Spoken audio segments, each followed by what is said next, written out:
الف اللہ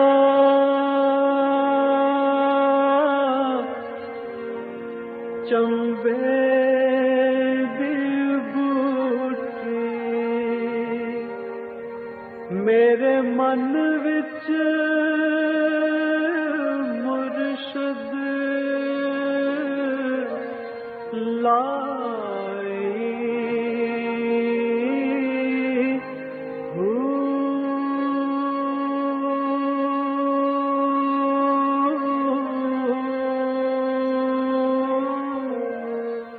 بسم اللہ الرحمن الرحیم۔ السلام علیکم۔ پروگرام المرشد اور میں ہوں منور عتیق۔ ناظرین محترم، پروگرام میں آپ کے سوالات اور رہنمائی کے لیے ہمارے ساتھ موجود ہیں ہمارے بہت ہی محترم حضرت امیر محمد اکرم اوان صاحب۔ آپ سلسلہ نقشبندیہ اویسیہ کے شیخ ہیں، مترجم قرآن ہیں، مفکر قرآن ہیں، شاعر ہیں، ادیب ہیں، بہت سارے حوالے ہیں آپ کے تعارف کے۔ حضرت صاحب بہت شکریہ، آپ نے ہمیں وقت دیا۔ حضرت جی، سوالات ہمارے پاس بہت ہیں آج بھی۔ پہلا سوال شامل کرتے ہیں پروگرام میں مسز ڈاکٹر روز سلیم بہاول نگر سے۔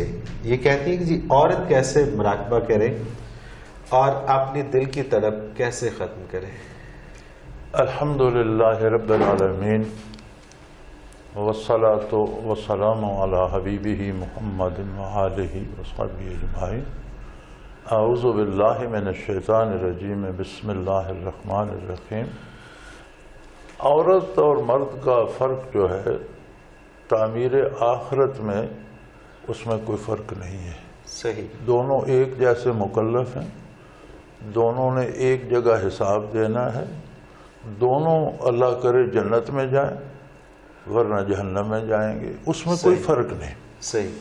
اب جو فرق ہے وہ جسم کی بناوٹ یا اعضاء یا ان کی تکلیفات سے ہے۔ تو جس طرح مرد پہ نماز فرض ہے، عورت پہ فرض ہے، وہ پڑھتی ہے۔ مرد تلاوت کرتا ہے، عورت تلاوت کرتی ہے۔ مرد تسبیح پڑھتا ہے، عورت تسبیح پڑھتی ہے۔ کیا فرق ہے؟ اسی طرح اگر مرد مراقبہ کر سکتا ہے، عورت بھی مراقبہ کر سکتی ہے۔ بحیثیت انسان تو دونوں ایک سے ہیں۔ صحیح، بالکل صحیح۔ تو اس میں کوئی فرق نہیں، جس طرح مرد کرتے ہیں اسی طرح خواتین بھی کرتی ہیں، اور وہ کر سکتی ہیں سیم اسی طرح سے جس طرح سے مرد کرتے ہیں۔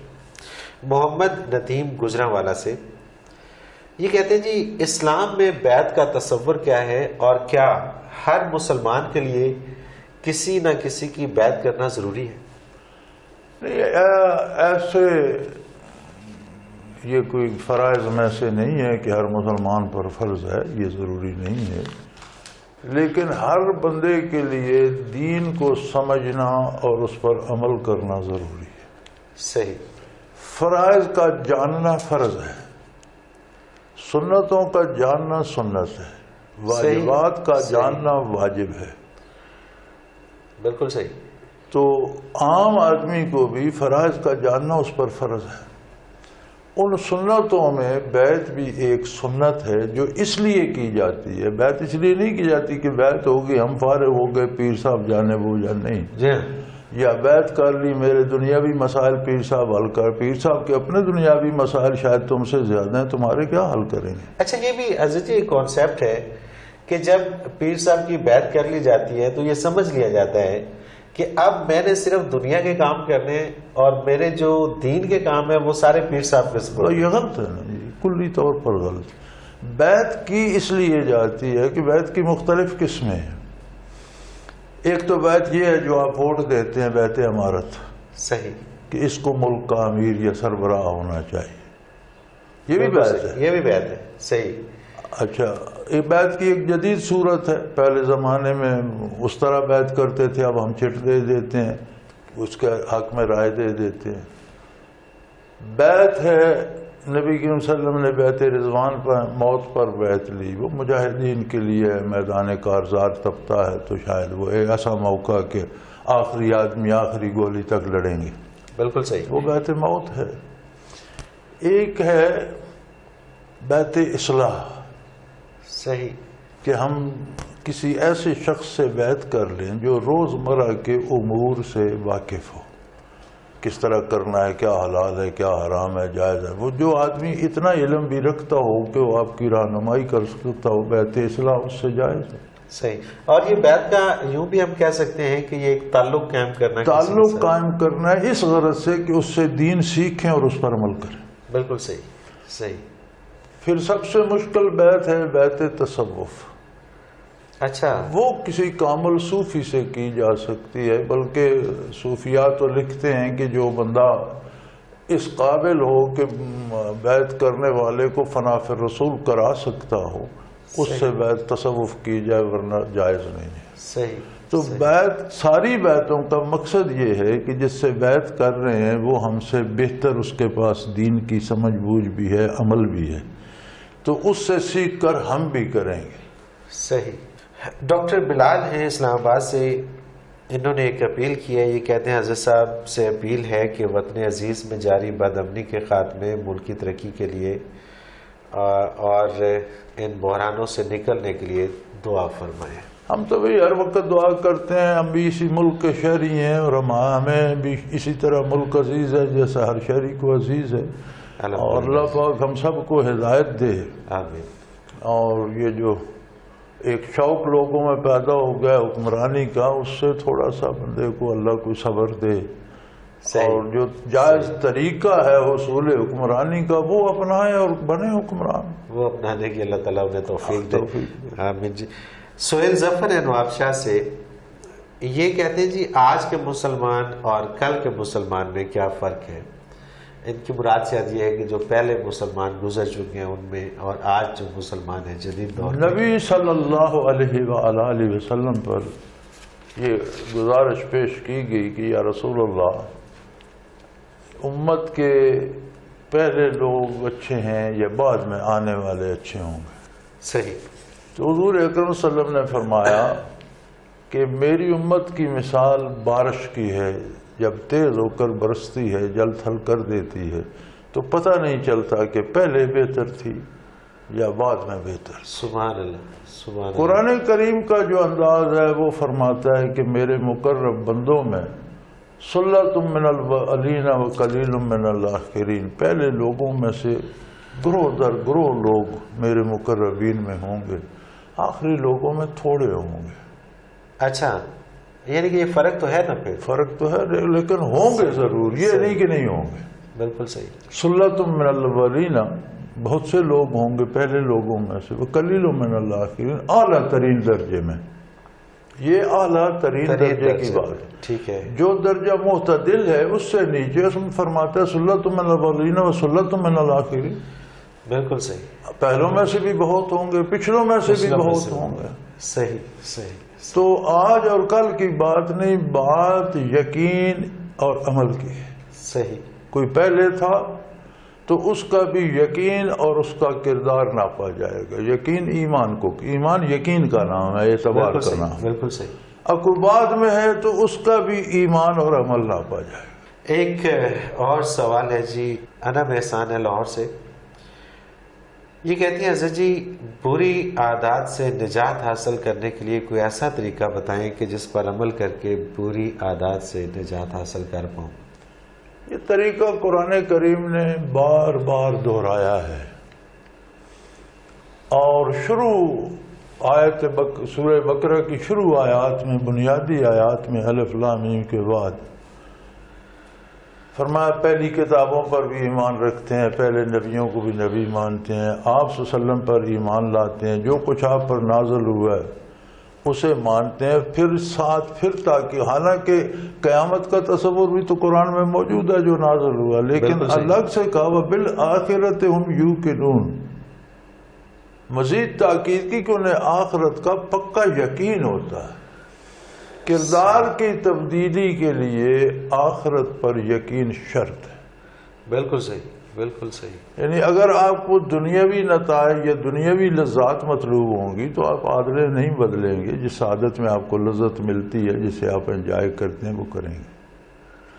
اگر یقین آخرت کا حاصل ہو جائے گا اور پتہ چلے گا کہ اس عادت کا اثر میری قبر میں، میری روح پر، میری آخرت پہ کیا ہوگا، تو یقیناً آپ اللہ کے عذابوں سے بچنا چاہیں گے اور ان عادات کو چھوڑ دیں گے، اور وہ عادات اپنائیں گے جو آخرت میں بھی آپ کے لیے مفید ہوں، مفید ہوں، بالکل صحیح بات ہے۔ دنیا میں بھی آپ کو فائدہ دیں۔ اور مزے کی بات یہ ہے کہ جو کام، جو عادت آخرت میں مفید ہے اس میں دنیا میں بھی فائدہ ہے، نقصان نہیں ہوتا۔ صحیح، بالکل ایسے ہی۔ دنیا میں بھی اس سے کوئی دکھ نہیں پہنچتا۔ یہ بڑی عجیب بات ہے۔ جو باتیں ہم دنیا کی لذت کے لیے کرتے ہیں، آخرت تو گئی ہی گئی، دنیا میں بھی وہ مصیبتیں کھڑی کر دیتی۔ بے شک، اس میں کوئی شک نہیں۔ اور یہ بڑا ایک ایسا نقطہ ہے کہ جس کو سمجھنے کی ضرورت ہے، اور میں تو آپ کی یہ بات جو ہے یہ اکثر جگہوں پہ کوٹ بھی کرتا ہوں کہ نیک کام کرنا، نیکی کی طرف آنا اور اچھے کام کرنا زیادہ آسان ہے بنسبت اس کے کہ برے کام کیے جائیں، اس وہ کے بہت لیے مشکل ہے۔ آخرت پر یقین پیدا کریں، صحیح۔ عادات بدلنا شروع ہو جائیں۔ مزمل ہے حضرت جی راول پنڈی سے، یہ کہتے ہیں کہ جی اپنے نفس کی کتاب پڑھنے کا کیا طریقہ ہے تاکہ وہ ہمارے لیے کافی ہو جائے؟ اللہ کی کتاب کو اگر پڑھا جائے تو ساری کتابیں اس کے اندر آ جاتی۔ سبحان اللہ۔ وہ نفس کے حقائق بھی بیان کر دیتی ہے، روح کے حقائق بھی بیان کر دیتی ہے، بدن کے حقائق بھی بیان کر دیتی ہے۔ ہماری کمزوری یہ ہے کہ ہم اول تو قرآن بہت کم پڑھتے ہیں، بہت تھوڑے لوگ ہیں جو تلاوت کرتے ہیں۔ جو کرتے ہیں وہ محض تلاوت کے لیے تلاوت کرتے ہیں۔ بے شک، ہمارے پاس یہ کانسیپٹ ہی نہیں ہے کہ یہ کتاب یہ عربی میں ہے، مجھے اپنی زبان میں سمجھنی چاہیے، یہ مجھ سے کچھ کہہ رہی ہے، کچھ مطالبہ کر رہی ہے، کچھ مجھے چیزیں سمجھا رہی ہے، کچھ تعلیم کر رہی ہے، کچھ باتوں کے بارے آگاہ کر رہی ہے، نفس کے بارے بھی بتا رہی ہے، روح کے بارے بھی بتا رہی ہے، جسم کی ضروریات کے بارے بھی بتا رہی ہے، یہ بتا رہی ہے کھانا کیسے ہے، کمانا کیسے ہے، دوستی کیسے کرنی ہے، یعنی زندگی کا پورا ایک ٹائم ٹیبل ہے۔ تو مجھے اسے کم از کم اپنی زبان میں سمجھنا تو چاہیے، پھر اسے ماننا اور عمل کرنا، یہ دو سٹیپ بعد میں آتے ہیں۔ پہلے بندہ جانتا تو اس نے مجھے کہا کیا ہے، کہا کیا ہے، بالکل صحیح بات ہے۔ تو ہم اس طرف جاتے نہیں۔ ہم اگر قرآن کو اس نظر سے پڑھیں تو یہ سارے فلسفے اس میں بیان ہو جاتے ہیں۔ ہم بھی تو آخر جو بیان کرتے ہیں قرآن سے لے کر کرتے ہیں۔ بے شک، بے شک۔ اور وہ کوئی اتنا بہت زیادہ بھی، مطلب اگر آپ تھوڑی سی توجہ کریں تو اس میں کوئی ایسی بات نہیں ہے کہ جو سمجھنا ہے، یہ جو اللہ کریم آسانی پیدا فرما دیتا ہے۔ یہ اللہ کا وعدہ ہے، لقد یسرنا القرآن للذکر فہل من مدکر۔ ہم نے قرآن کو سمجھنے کے لیے سہل کر دیا ہے، کوئی جو سمجھنا چاہتا ہے۔ بے شک، بے شک، اس میں کوئی شک نہیں۔ لیکن حضرت جی بات تو پھر وہی آتی ہے کہ وہ جس طرح آپ فرماتے ہیں کہ جو نیک لوگوں کی آیات ہیں ان کو ہم منسوب کر دیتے ہیں پہلے لوگوں کے ساتھ، اولیاء کرام کے ساتھ، اور جو کافروں کی قرآن ہر بندے، قرآن عجیب کتاب ہے۔ اب کافر اللہ کے نزدیک مغضوب علیہ ہے، اللہ اس سے ناراض ہے، خفا ہے، بات اس سے بھی کرتا ہے۔ قرآن میں جگہ جگہ یا الکافرون، اے کافرو یہ بات سن لو، یہ سمجھ لو، یہاں تمہیں نقصان ہوگا، یہ تمہاری برائی ہے، اس میں تم تباہ ہو جاؤ گے۔ قرآن کافر کو بھی مخاطب کر کے بتاتا ہے کہ کیوں کفر میں جا رہے ہیں، پھر اسے دلائل بتاتا ہے عظمت الہی کے کہ یقین کرو خالق ہے، یہ تم اکیلے نہیں، اتنی بڑی کائنات ہے، اس کا مالک ہے، وہ رب ہے، ہر چیز کو پارا، غور تو کرو۔ اگر کافر سے اتنی توجہ سے بات کرتا ہے تو مومن سے کتنے پیار سے کرتا ہو۔ اچھا حضرت جی ایک اور سوال اس میں شامل کرتے ہیں جلدی سے۔ محمد رئیس ہیں راول پنڈی سے، یہ کہتے ہیں کہ عورتوں کا قبرستان جانا جائز ہے یا نہیں؟ منع نہیں ہے، منع نہیں ہے، نہیں ہے، منع نہیں ہے، جا سکتی ہیں۔ ابتداً نبی کریم صلی اللہ علیہ وسلم نے منع فرمایا تھا، پھر آپ نے اجازت دے دی، لیکن قبرستان جانے کے آداب ہیں۔ صحیح، باوضو جائیں، وہاں جا کر کچھ پڑھیں، دعا کریں اللہ سے ان کی نجات کے لیے، اپنی نجات کے لیے، جو قبرستان میں لوگ ہیں ان کی بھلائی بہتری کے لیے اللہ ان پر رحم فرمائے۔ اپنے بھی یاد کریں کہ مجھے بھی قبر میں آنا ہے، تو اس انداز سے جانا تو جائز۔ صحیح۔ اور یہ جانا کہ فلاں قبر پر جائیں گے تو فلاں مشکل حل ہو جائے گی، تو یہ ذرا وہ تو خیر مرد بھی اگر جائے تو مرحلہ اور طریقہ بن جاتا ہے۔ اور میری سمجھ میں یہ بات نہیں آتی کہ جو شخص اپنی زندگی گزار کر، اپنے مسائل سے نبٹ کر، اپنی مشکلات سے نبٹ کر آخرت میں چلا گیا، تو آخرت میں دو حالوں میں سے ایک حال میں ہے، یا جنتی ہے یا دوزخی ہے۔ بالکل ایسے ہی۔ اب ظاہر ہے اگر وہ بیچارہ دوزخی ہے تو اسے کون مہلت دے گا کہ وہ جائے اور پھر دنیا کے کام کر کے آئے؟ بے شک. اور اگر وہ جنتی ہے تو وہ جنت چھوڑ کر یہاں آئے. یہاں آئے. صحیح بات، صحیح بات. تو ہم جو دنیا کے مسئلے لے کر جاتے ہیں یہ اللہ کے سامنے پیش کرو. لیکن جو آپ فرماتے ہیں کہ جو اولیاء اکرام ہیں یا جو بزرگ ہستیاں ہیں ان کے اگر مزارات پہ ہم جاتے ہیں تو وہ برکات اس میں شامل ہو جاتی ہیں. تو دیکھیں نا آپ اب ایک دعا سڑک پہ کھڑے ہو کر کرتے ہیں، دعا تو اللہ سے ہے، بالکل صحیح، لیکن کیفیت اور ہے. ایک مسجد کے اندر جا کر کرتے ہیں، جگہ کی وجہ سے کیفیت بدل جاتی ہے. بالکل صحیح. ایک کسی نیک کی صحبت میں بیٹھ کر کرتے ہیں، کیفیت اور ہے. ایک بدکاروں میں بیٹھ کر ہوٹل میں بیٹھے دعا کریں، دعا کرنا تو منع نہیں ہے، بالکل صحیح، لیکن جگہ کی مناسبت سے کیفیت اور ہے. اسی طرح کسی نیک کے مزار پہ کرتے ہیں، دعا اللہ سے کریں. ہاں، سمجھنے کی جو بات ہے وہ یہ ہے کہ دعا اللہ سے کریں، برکات وہ برکات از خود مل جائیں گی. ناظرین محترم، ایک مختصر سا کمرشل بریک. آپ کے سوالات ہمارے ساتھ موجود ہیں، انشاءاللہ بریک کے بعد شامل کریں گے. مختصر کمرشل بریک، ہمارے ساتھ رہیے.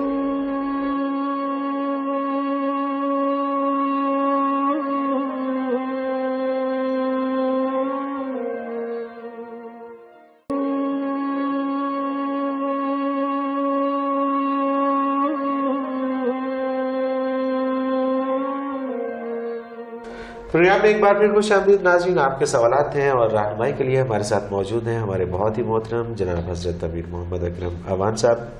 حضرت جی خوشنود علی بورے والا سے یہ کہتے ہیں کہ مولانا صاحب، روحانی سلاسل کے شجرہ کے آخر میں ایک جملہ ہوتا ہے، ختم خواجگان خاتمہ و من بخیر گردان.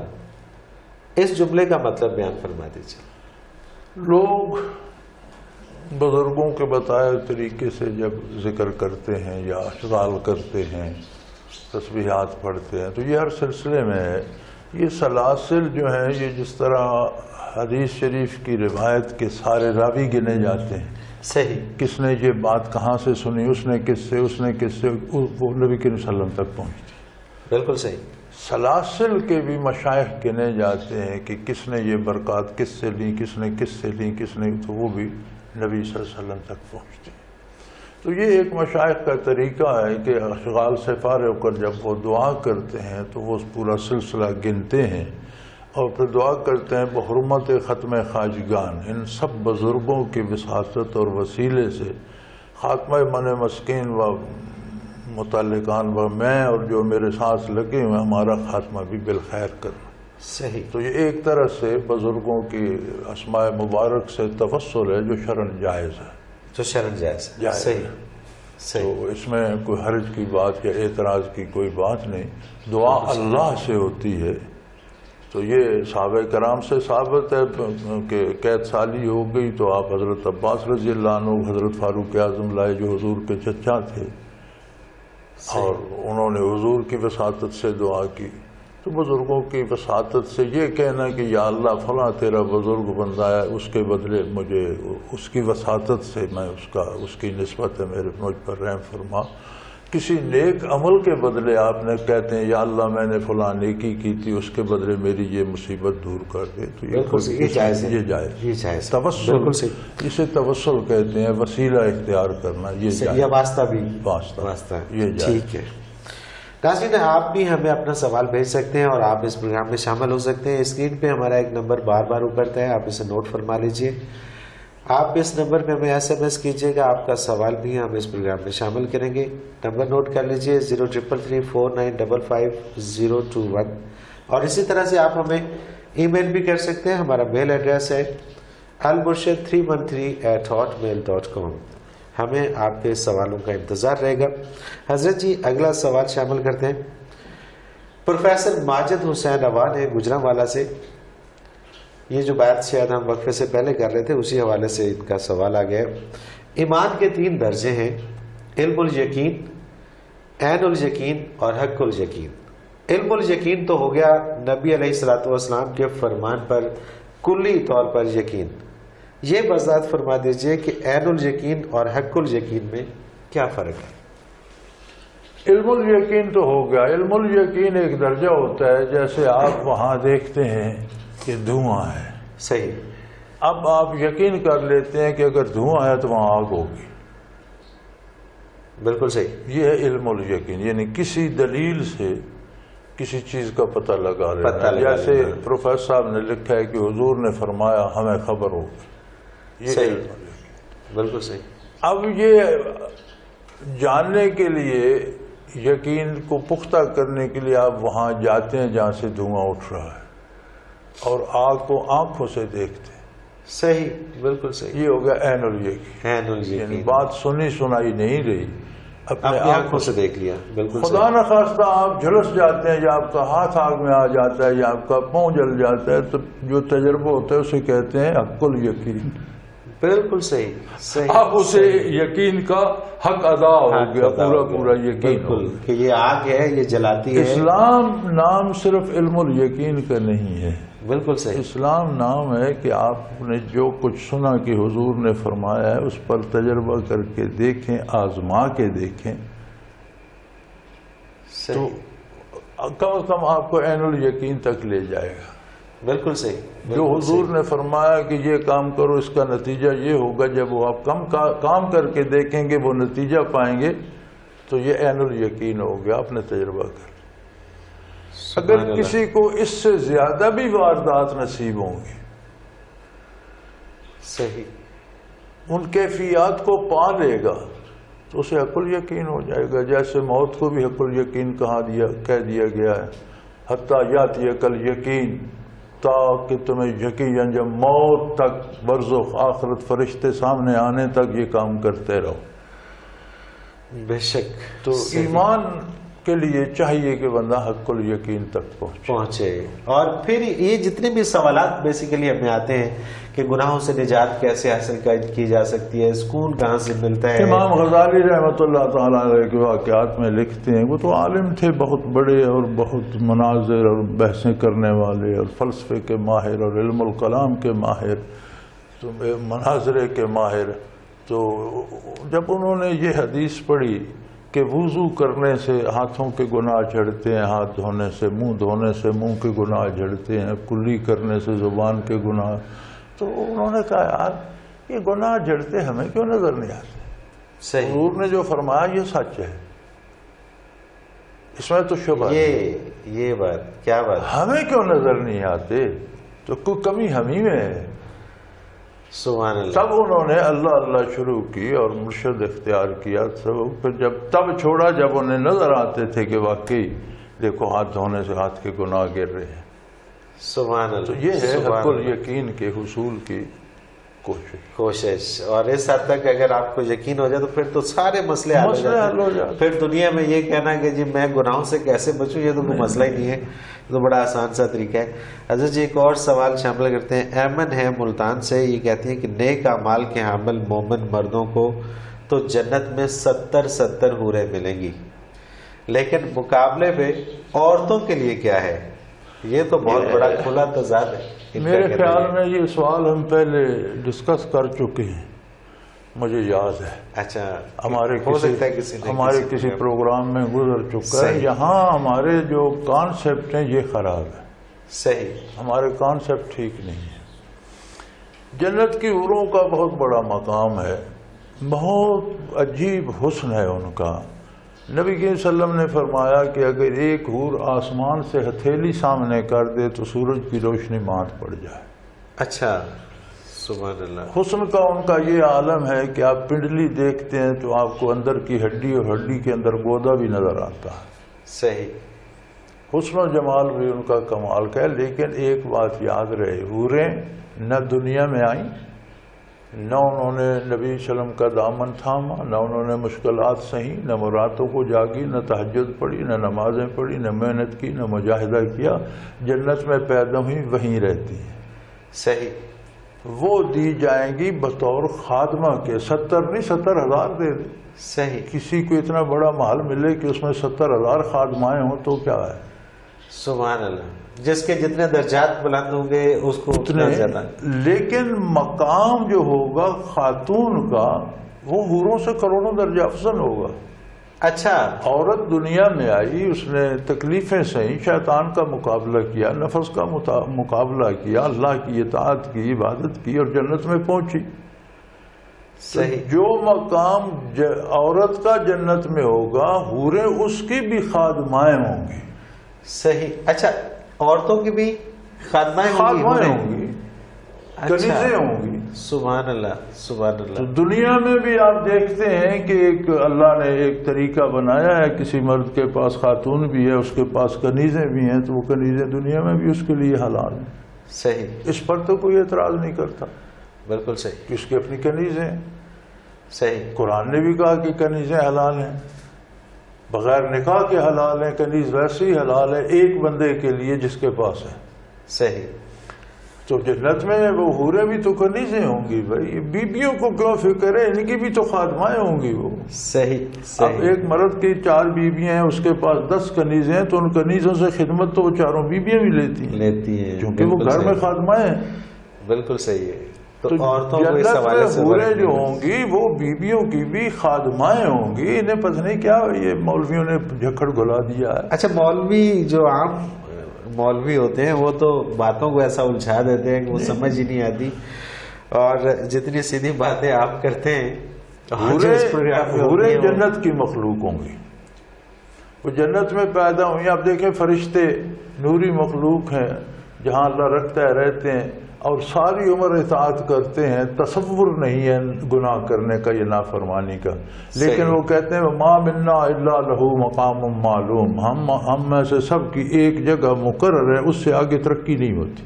بالکل صحیح۔ کیوں؟ وہ دنیا میں نہیں آئے، مکلف نہیں ہے، نفس نہیں ہے، شیطان کا مقابلہ نہیں کیا، نبی کا اتباع نہیں کیا، ترقی کس بات کی؟ سبحان اللہ۔ حوریں بھی دنیا میں نہیں آئیں، کوئی دکھ نہیں اٹھایا، اسلام کو منتخب کر کے اختیار نہیں کیا، اس پر عمل نہیں کیا۔ جنت کی مخلوق ہے، بہت اچھی ہے، بہت خوبصورت ہیں، بہت حسین ہیں، اللہ نے ان کے حسن کی تعریف کی، پھر اور باقی کسر کیا رہ جاتی۔ لیکن جن کی خادمائیں ہوں گی ان کا حسن کیا ہوگا جنت میں؟ سبحان اللہ، سبحان اللہ۔ تو یہ مقام تو خواتین کو پانا چاہیے کہ حوریں ان کی خادم بھی ہیں، مردوں کی بھی خادم ہیں۔ ایک کو آدمی کو جنت میں ایک محل ملتا ہے، اس میں 70,000 خادمائیں ہیں، تو کیا فکر؟ اور یہ جو درجات ہیں حضرت جی، جو ایک مرد کے لیے ہے کہ جی وہ جتنے نیک اعمال کرے گا، وہ جتنا یہاں پر اس دنیا کے اندر جتنے اچھے اعمال کرے گا اس کو اس کے مطابق آخرت میں درجات ملیں گے، تو یہ خواتین کے لیے بھی ہے کہ جو خواتین جتنے اچھے کام کریں گی۔ دنیا میں نبی کے بعد، نبوت کے بعد سب سے اعلیٰ مقام صحابیت ہے۔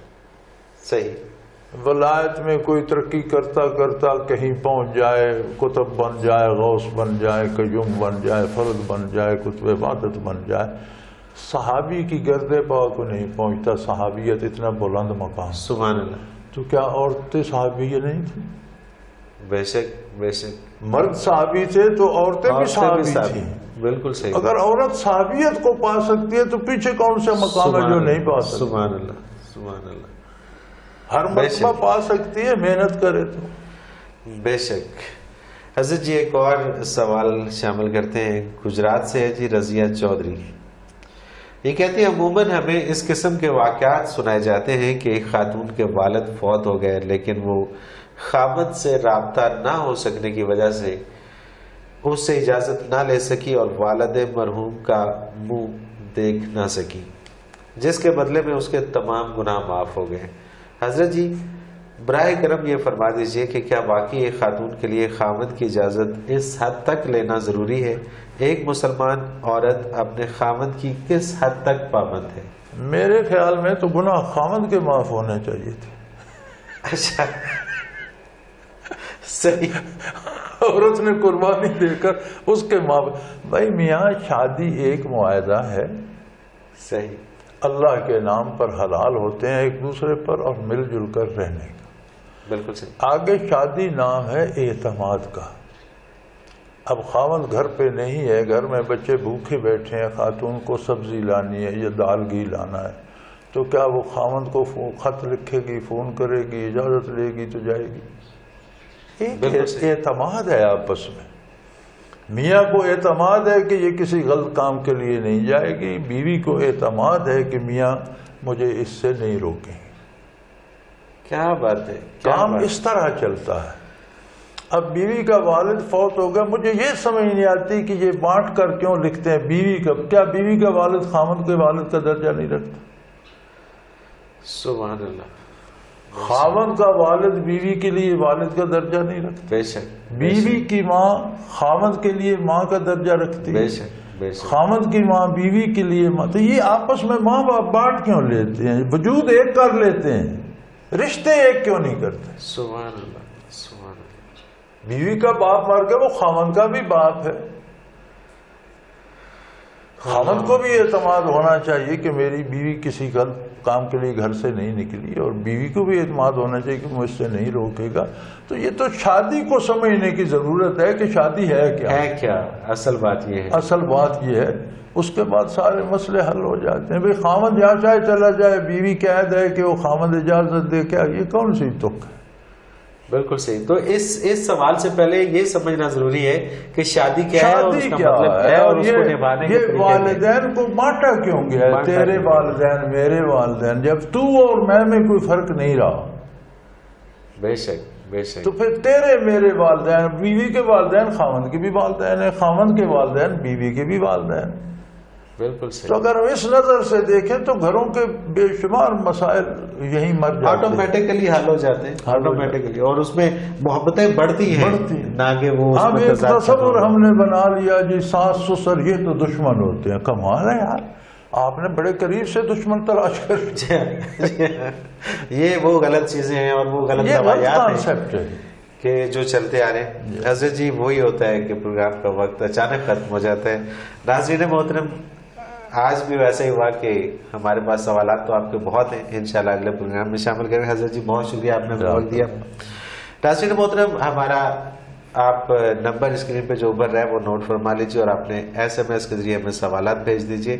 نمبر نوٹ کر لیجیے 0333 4955 اور اسی طرح سے ہمیں میل کر دیجیے ہمارے ای میل ایڈریس پہ almurshid313@hotmail.com۔ اس کے ساتھ ہی منور عتیق کو اجازت دیجیے، اگلے ہفتے انشاءاللہ پھر ملاقات ہوگی۔ اللہ حافظ۔ لا